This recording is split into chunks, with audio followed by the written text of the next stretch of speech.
क्या आपने कभी सोचा है, कुछ लोग मेहनत किए बिना भी परेशान क्यों रहते हैं और कुछ लोग कठिनाइयों के बावजूद शांति में क्यों रहते हैं? क्यों कुछ रिश्ते टूट जाते हैं और कुछ हर तूफान के बाद भी मजबूत हो जाते हैं? बाइबल का एक गहरा सिद्धांत है, मनुष्य जो बोता है वही काटेगा। ये सिर्फ खेत की बात नहीं है, ये जीवन का नियम है। ये आपके विचारों, शब्दों, आदतों और कर्मों पर लागू होता है। आज हम गलातियों 6:07 की इस सच्चाई को गहराई से समझेंगे और जानेंगे कि हम आज क्या बो रहे हैं जो कल हमारी फसल बनेगा। मुख्य वचन गलातियों 6:07। धोखा न खाओ, परमेश्वर ठट्ठों में नहीं उड़ाया जाता, क्योंकि मनुष्य जो कुछ बोता है वही काटेगा। भाग 1, धोखा न खाओ का क्या अर्थ है? यहां पहला शब्द है धोखा न खाओ। इसका मतलब क्या है? बहुत बार हम सोचते हैं कोई नहीं देख रहा, छोटी गलती है, क्या फर्क पड़ता है, बस आज ही तो कर रहे हैं, सब लोग करते हैं। लेकिन वचन कहता है खुद को धोखा मत दो, क्योंकि हम अक्सर सोचते हैं कि हमारे कर्मों का कोई परिणाम नहीं होगा, पर सच्चाई ये है परिणाम निश्चित है। भाग 2, बोना और काटना। जीवन का आध्यात्मिक नियम। खेती में एक नियम है, गेहूं बोओगे तो गेहूं ही उगेगा, कांटे बोओगे तो फूल नहीं उगेंगे। उसी तरह जीवन में अगर आप गुस्सा बोते हैं तो झगड़ा काटेंगे, अगर आप प्यार बोते हैं तो सम्मान पाएंगे, अगर आप मेहनत बोते हैं तो सफलता पाएंगे, अगर आप आलस बोते हैं तो असफलता पाएंगे। ईश्वर ने ब्रह्मांड में एक सिद्धांत रखा है, बीज का स्वभाव उसकी फसल तय करता है। भाग 3, हम क्या क्या बोते हैं? 1, हम अपने विचार बोते हैं।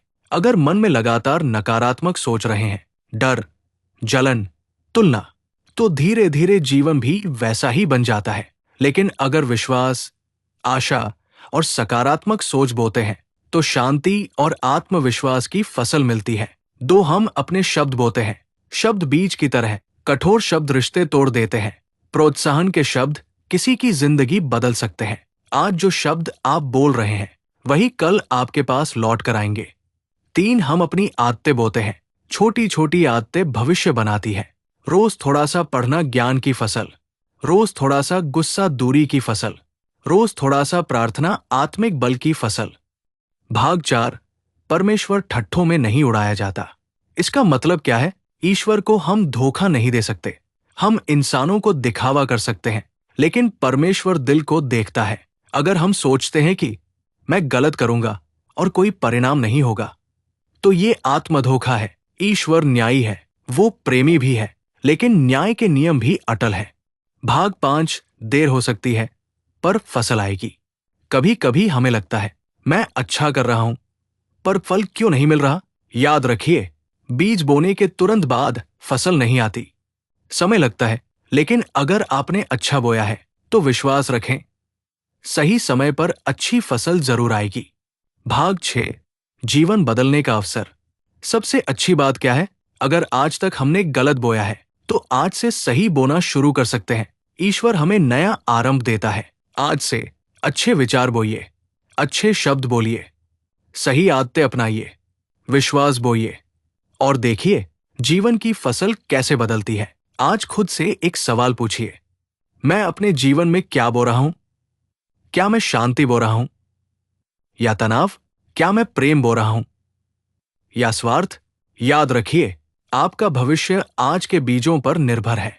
गलातियों 6:07 सिर्फ एक वचन नहीं, ये जीवन का अटल नियम है। आज से फैसला कीजिए, मैं ऐसा बोऊंगा जिसकी फसल देखकर मुझे गर्व हो। अगर ये संदेश आपको छू गया है तो इस वीडियो को लाइक करें, शेयर करें और चैनल को सब्सक्राइब करें। कमेंट में लिखें, मैं आज से अच्छा बोऊंगा। ईश्वर आपको आशीष दे।